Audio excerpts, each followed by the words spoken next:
Left, Congress, JDU, RJD ये सब मिल करके एक साथ आते हैं तो 55 से 60% वोट बैंक इनके साथ आता है, उस पर उनकी पकड़ बनती है। और ऐसे पकड़ को कौन छोड़ना चाहेगा कि अगर हम भाजपा के साथ बने रहते हैं, एनडीए गठबंधन के साथ बने रहते हैं और ये प्रशांत किशोर फैक्टर अगर काम करने लगता है तो हमें भारी नुकसान का सामना करना पड़ेगा। नीतीश कुमार सीधे अपने आवास से निकलते हैं, राज्यपाल से मिलते हैं, इस्तीफा सौंपते हैं और पुरानी कमेटी मंत्रिमंडल को भंग करते हैं। नई सरकार बनती है, नई उप मुख्यमंत्री यानी तेजस्वी यादव आते हैं। नमस्कार, आप देख रहे हैं फाइनल पोस्ट पुरुषोत्तम के साथ। नीतीश कुमार एनडीए गठबंधन में रहेंगे या जाएंगे, बहुत बड़ा सवाल है।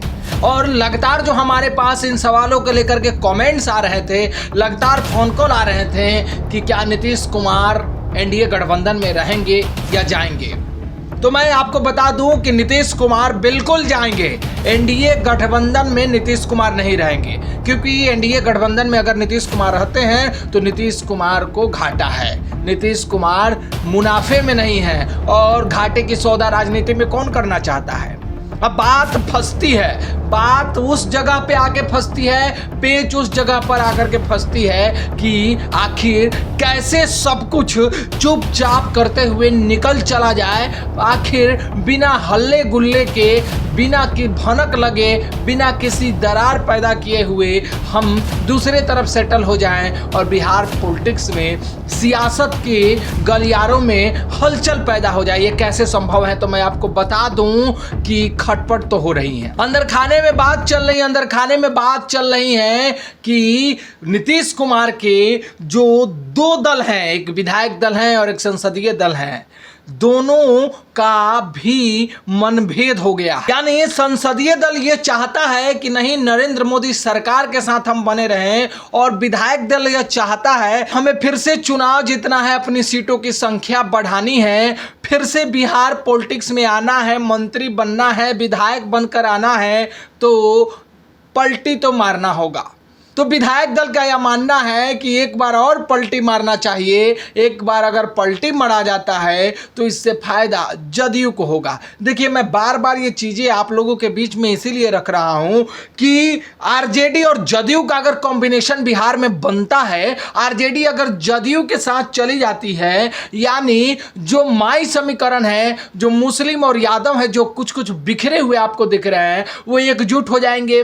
साथ ही साथ लॉकुश का जो समीकरण है वो एक साथ हो जाएगा, यानी माई प्लस लॉकुश हो जाएगा। लेफ्ट कम्युनिटी, लेफ्ट की जो वोट है, लेफ्ट की जो पकड़ है, और प्लस कांग्रेस, ये सब मिलकर के 55 से 60% हो जाएगा। और 55-60% वोट बैंक अगर जो पार्टी उस पर हावी हो जाती है, जो दल, जो गठबंधन उसको लेने में सफल हो जाता है, वो दल बिहार में आराम से सरकार बनाए। बार बार ये चीजें इसलिए कह रहा हूं कि नीतीश कुमार के पास भी अपना वोट बैंक है, तेजस्वी यादव के पास भी अपना वोट बैंक है, कांग्रेस के पास भी अपना वोट बैंक है, लेफ्ट के पास भी अपना वोट बैंक है, और उसके बाद में प्रशांत किशोर के भी एक वोट बैंक की बात होने लगी है। चर्चा होने लगी है कि प्रशांत किशोर जो फॉरवर्ड कम्युनिटी के वोट हैं उनको काटने में सफल रहेंगे। तो प्रशांत किशोर अगर फॉरवर्ड कम्युनिटी के वोट को काट लेते हैं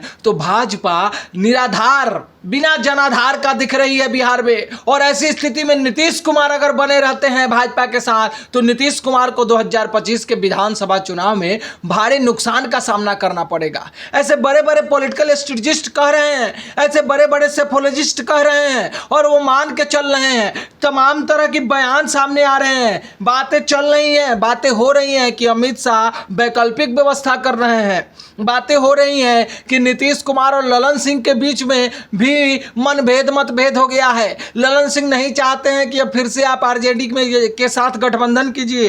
ललन सिंह ने हाल ही में बयान भी दे दिया है कि लालू जी के साथ नीतीश कुमार गए थे, वो बहुत बड़ी गलती थी। यानी इशारों में वो साफ कर रहे हैं, नीतीश कुमार को वो कह रहे हैं कि अब ऐसा मत कीजिए। पब्लिक परसेप्शन बना रहे हैं, नैरेटिव सेट कर रहे हैं ललन सिंह नहीं चाहते हैं कि ये गठबंधन टूटे। ललन सिंह क्यों नहीं चाहते हैं? क्योंकि ललन सिंह केंद्र में मंत्री बने हुए हैं, ये भी बातें चल रही हैं। ललन सिंह इसलिए नहीं चाहते हैं कि ललन सिंह को जो चाहिए वो मिल रहा है। नीतीश कुमार के घाटे और नुकसान को वो नहीं देख रहे हैं।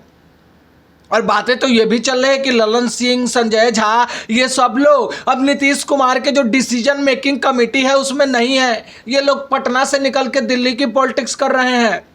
तो दिल्ली वाले लोग तो चाहेंगे ही कि गठबंधन जो है नहीं टूटे। लेकिन नीतीश कुमार का क्या? नीतीश कुमार को मुख्यमंत्री बनना है, नीतीश कुमार को यहां अपने विधायकों की संख्या बढ़ानी है। इस बात पर कोई चर्चा क्यों नहीं कर रहा है? तो कर रहा है। नीतीश कुमार के साथ जो लोग बने हुए हैं, जो डिसीजन मेकिंग कम्युनिटी में हैं, उन्हें यह एहसास हो गया है कि अगर हम भाजपा के साथ बने रहते हैं, एनडीए गठबंधन के साथ बने रहते हैं और यह प्रशांत किशोर फैक्टर अगर काम करने लगता है तो हमें भारी नुकसान का सामना करना पड़ेगा। हम 12 सांसद जीत करके आए हैं। हम भले ही हमारे बैसाखी पर जो है केंद्र की सरकार चल रही है, लेकिन हमें अब अपने आप को मजबूत करना है। देखिए, कोई भी दल हो, वो अपने आप को मजबूत करने में पहले लगा रहता है। वो ये नहीं चाहता कि दूसरे दल को हमसे ज़्यादा फायदा हो जाए, भले गठबंधन में रहे, विपक्ष में रहे, इट डजंट मैटर। ये कल गया में नीतीश कुमार जी के साथ विजय चौधरी दिखे और कोई नहीं दिख रहा था। तो बहुत सारी चीजें चल रही हैं बिहार पॉलिटिक्स में। मृत्युंजय तिवारी, आरजेडी के प्रवक्ता, ने बयान दिया कि भादों में कोई शुभ काम नहीं होता है, पितृपक्ष खत्म हो जाने दीजिए। इस बयान के भी बहुत मायने निकाले जा रहे हैं। अरुण कुमार जदयू में शामिल होंगे, इन चीजों की भी चर्चा खूब चल रही है। ऑपरेशन भूमिहार उधर आपने देखा था, अरुण कुमार को लाया जा रहा है। तो जो कुछ भी चल रहा है, देखिए कैमरे के सामने कोई नेता सामने आकर के ये नहीं कहता है कि लालू जी से बात हो गई, तेजस्वी के साथ ये डील हो गया, अब हम सरकार में नहीं रहेंगे, हम सरकार तोड़ने जा रहे हैं। और नीतीश कुमार तो ऐसा कभी नहीं करते हैं। नीतीश कुमार सीधे अपने आवास से निकलते हैं, राज्यपाल से मिलते हैं, इस्तीफा सौंपते हैं और पुरानी कमेटी मंत्रिमंडल को भंग करते हैं। नई सरकार बनती है, नई उप मुख्यमंत्री यानी तेजस्वी यादव आते हैं। ये चीज़ें होती हैं बिहार पॉलिटिक्स में।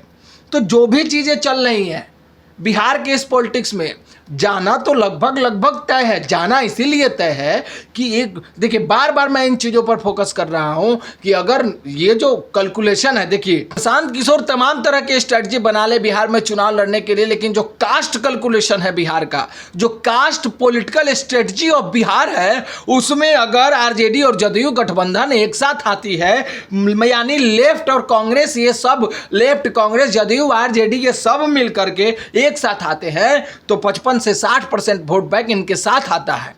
उस पर उनकी पकड़ बनती है और ऐसे पकड़ को कौन छोड़ना चाहेगा। इसी बीच नीतीश कुमार की तमाम डिमांड है एनडीए गठबंधन से, केंद्र की सरकार से। पता तो यह भी चला है कि जेपी नड्डा से नीतीश कुमार ने कहा है कि चंपारण को एक एम्स दीजिए, भागलपुर को एक एम्स दीजिए, पटना यूनिवर्सिटी को सेंट्रल यूनिवर्सिटी बनाने की बात है, जातीय जनगणना को 9वीं अनुसूची में डालने की बात है। तो इस बीच बिहार तो प्रोग्रेस करेगा ही करेगा, लेकिन साथ ही साथ नीतीश कुमार खुद को भी तो 5 साल, अगले 5 साल स्टैब्लिश करना चाहते हैं, बिहार में मुख्यमंत्री बने रहना चाहते हैं। तो बिहार में मुझे ये लगता है कास्ट कैलकुलेशन को देख करके, वोट परसेंटेज को देख करके, कि तख्ता पलट तो होगा, नीतीश कुमार फिर से पलटी मारेंगे। आपको क्या कुछ लगता है? कमेंट में अपनी राय जरूर रखिएगा। देखते रहिए फाइनल पोस्ट। पुरुषोत्तम को दीजिए इजाजत। बहुत बहुत धन्यवाद।